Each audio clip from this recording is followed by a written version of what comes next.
It's almost fall time. The badass kids are going back to school, and now you gotta come home and make the children something to eat. And you don't feel like making a whole lot of nothing. So I'm gonna show you how to make a quick tuna casserole. Pay attention. Slap your mama Creole seasoning, pink Himalayan salt, black pepper, garlic powder, onion powder, parsley. You're gonna need some egg noodles. It ain't gotta be extra wide, just egg noodles. I like to use the garlic butter Ritz crackers. If you ain't got the garlic butter, use regular Ritz crackers. You need cream of chicken, cream of mushroom. Let me show you the size of this now for everybody that's about to ask the damn question. Come on, focus, bitch. Don't embarrass me today. What size is this, huh? 1 pound, 22.6 ounces. There you go. So you're gonna need that. You're also gonna need some tuna. Now, this is 4 cans of solid white albacore tuna. Let me go ahead and show you the damn size of this as well, because I know y'all gonna ask me about that as well. My God. Where is the damn size on this? There it is. You see it, 7 ounces. You're gonna need 4 of them. You're also gonna need some unsalted butter. That's 4 tablespoons. I have carrots, celery, garlic, 1 large onion, 1.5 cups of frozen corn, 1.5 cup of frozen peas. You see that? You see that? You see that? Don't ask me for the damn ingredient list. Now, come on. All right, and yes, I'm in my moo-moo. Y'all know when I'm in my moo-moo, that means we're about to do some good cooking. Judge your mother, not me. Now, as far as the carrots or the vegetables just in general, cut them as big or as small as you would like. I like mine very, very tiny. I do not want any chunks of carrots, celery, nor onion in my recipe, but I do want them in there. You can also put these in a food processor if you would like them much smaller, but I'm going to go in and I'm really going to mince all of these down. So let me do the carrots and then I'll show you what the carrots look like. All right, and so now that I have my carrots done, I'm gonna go on in with my celery and I'm going to do the exact same thing. Once again, I don't want any big chunks. And just for a point of reference, just so that you guys can see, this is how small, okay? That's how small you want it to be. Alrighty, now that I have my celery and my onion done, I minced those both down and I measured it out to 1.5 cups, just so you guys know. So we can go on ahead and set that to the side. I'm now going to go on ahead and break down this sweet Vidalia onion. You can use, I would say, about a medium to a large size. I'm only going to want roughly about maybe a little less than, or I would say about 1/2 cup of minced onion. You can go on ahead and add in all of the onions. Allow your onions to cook for roughly about 1 to 2 minutes. While your vegetables are beginning to cook, go on ahead and drain out the tuna from the can. And please make sure that you're using tuna in water, not tuna in oil. All right, this is what we want. Once we start to see some browning on the onions, that's when we can go on ahead and start to add in the garlic. I almost kind of like them fried. It's just something about a fried onion inside of a tuna casserole that just does something to my soul, honey.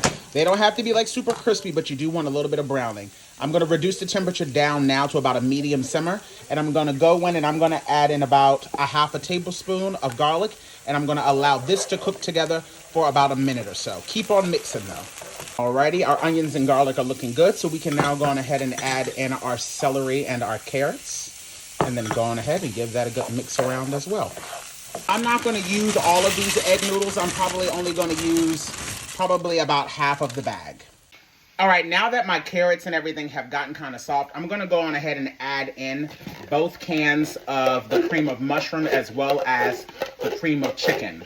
Now for me, if I want to thin this out, I'm actually not going to use any more milk or heavy cream. What I'll do is I'll go in with about 1 cup of water, and then I'll add in about 2 tablespoons of chicken bouillon to that, and then I'll thin it out that way. But I'm not going to add any more milk to this. But sometimes I don't always need it. Give this a good mix around. I want to make sure that all of this is fully incorporated. Make sure that your heat is not up too high or this will burn. I'm now going to go ahead and add in all of that delicious tuna. Once again, please make sure that you are using tuna in water, not in oil. You want to mix this all together. Once this starts to come up to a very, very low simmer, that's when we will go in and start to add in all of our seasonings. Alrighty, people. So now that this is starting to come up to a simmer, what I want you to do is to go on ahead and turn the burner off. Remember, this is going to be getting transferred to a baking dish and will be going in the oven, so don't worry yourself too much right now. Go on ahead and add in the 1.5 cups of the frozen peas. Also add in the 1.5 cups of the frozen corn. Go on ahead and give that a good mix. Alrighty, folks. So now I'm going to go in with my black pepper, I'm also going to go in with some parsley flakes, garlic powder, and then the onion powder. And then I'm going to give this a mix, and then I'm going to taste this for saltiness at its current stage. And the reason why I say to make sure that you taste it at its current stage before you start adding salt, because you have to remember, first of all, both of those cans of that cream of mushroom are already going to have sodium in them. You know what I'm saying?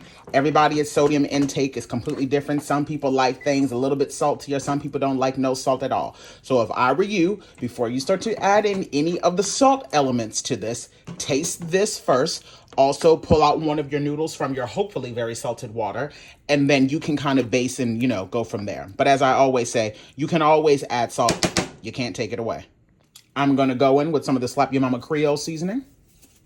And I'm just going to do a light dusting right across the top. This is probably going to end up being no more than about a teaspoon and a half, to be quite honest. That is the perfect amount for me. Not y'all trying to sabotage my recipe. How dare y'all let me forget to add in my accent? Y'all know I gotta add an accent. Alrighty, folks, I'm going to go on ahead and add in my egg noodles to my baking dish. My name is not Martha Stewart. I don't know what damn size this is. Maybe 9 by 12. I'm not out here measuring stuff.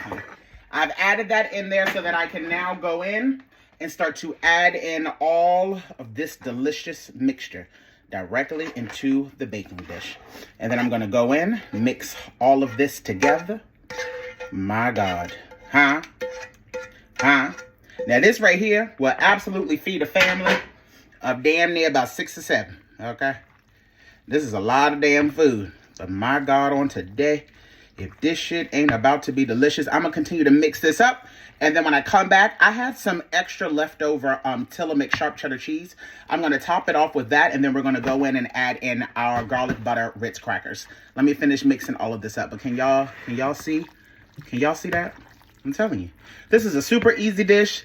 Don't take no time at all. This is a great way to sneak in vegetables to your kids. Add in whatever you want. If you want to add in spinach, if you want to add in broccoli, honey, it's up to you. All I can say is just make sure that you chop all the vegetables down to roughly about the same size so that everything kind of cooks evenly. And also, because you're going to be baking this, make sure you only cook these egg noodles till al dente. You know, it don't really take much to make an egg noodle soggy to begin with, okay? So you don't want to overcook them. Like I said, I had some extra Tillamook sharp cheddar, so I'm just going to add this in right over the top. I don't always add in cheese. Sometimes I do, sometimes I don't. And sometimes I mix it up. Sometimes I'll add in pepper jack. I never use mozzarella, though. I'll either use like a pepper jack or a sharp cheddar.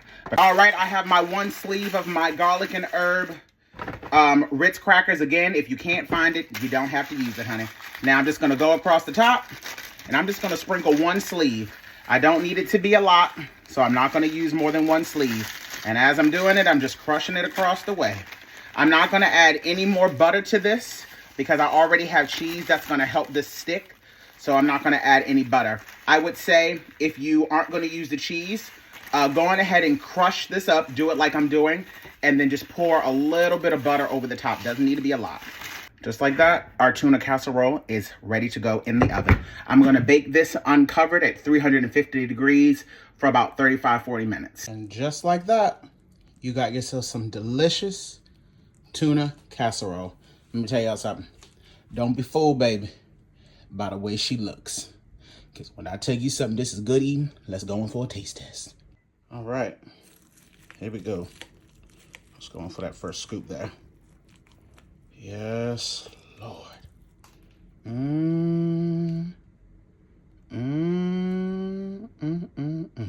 Y'all know I'm about to burn the hell out of myself, right? Look at that tuna casserole. My God. All right, let's just go in for the first bite because my phone is sure enough about to die. Got the crunchiness from that garlic butter Ritz cracker. Oh my God. Here we go.